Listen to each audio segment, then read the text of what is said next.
ছোট্ট একটি ব্লগ নির্মাণ করতে চাই। ব্লগটি হচ্ছে এই যে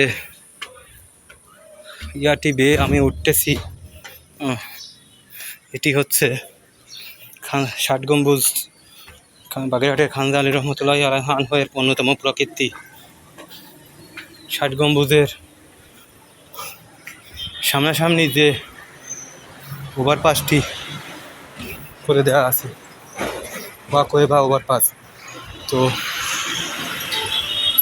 এটি করার উদ্দেশ্য হচ্ছে যাতে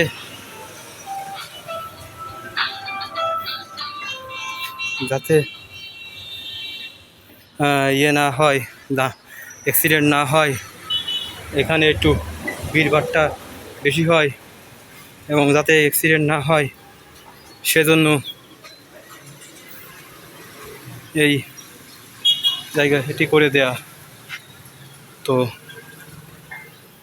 এটি দিয়ে আশা করি সবাই পার হবে এবং পার হওয়ার অভ্যাস করবে, তাহলে আমরা ভালো থাকবো এবং অ্যাক্সিডেন্ট থেকে বাঁচতে পারবো। ধন্যবাদ।